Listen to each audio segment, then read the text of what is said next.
আসসালামু আলাইকুম।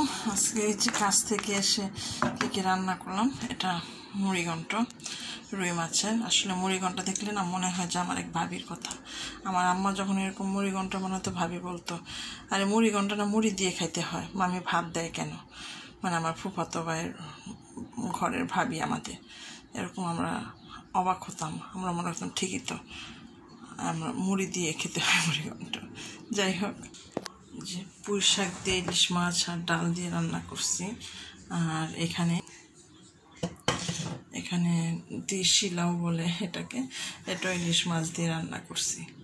আর এখানে যে কাঁচা পেঁপে আছে, কাঁচা পেঁপে ভাজি আর করতে পারবো না। এখানে বেসিনের রুই মাছও আছে, আর টায়ার্ড লাগতেছে, মনে হয় আজকে পারবো না।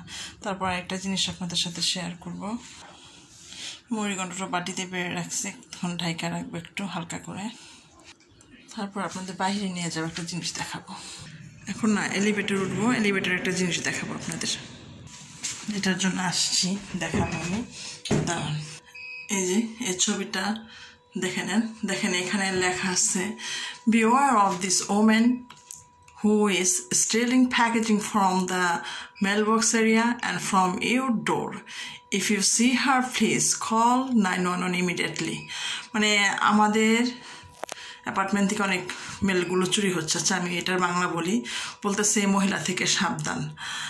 আমাদের যে মেল বক্সে প্যাকেজ আসে, তারপর ডোরের সামনে প্যাকেজগুলো আসে, এগুলো এই মহিলা নিয়ে জায়গা।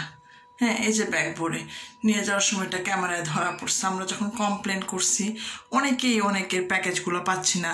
বিদেশে তো বেশিরভাগ আপনার অনলাইনে অর্ডার দেওয়া হয়। হ্যাঁ, অনেক কিছু ঘরে বসে, যেহেতু কাজের ফাঁকে কেউ সময় পায় না। তো বলছে যদি এই মহিলাকে দেখি আমরা কেউ, তাহলে যেন ইমিডিয়েটলি পুলিশ কল করা হয় 911-এ। আর কি চিন্তা করেন, বিদেশের বাড়ি তো এরকম কী ধরনের কাজ। হ্যাঁ, আর এত ডোর লক ভেদ করে কিভাবে ভিতরে ঢুকে, হঠাৎ করে ঢুকে যায়। দেখা যায় আমরা অনেকে স্কুলে বাচ্চা নিতে আসতে যাইতে ডোরটা অনেক সময় খোলা থাকে, মনে করি অ্যাপার্টমেন্ট, কিন্তু না, ও অ্যাপার্টমেন্টে থাকে না, অন্য কোথাও থেকে আসে।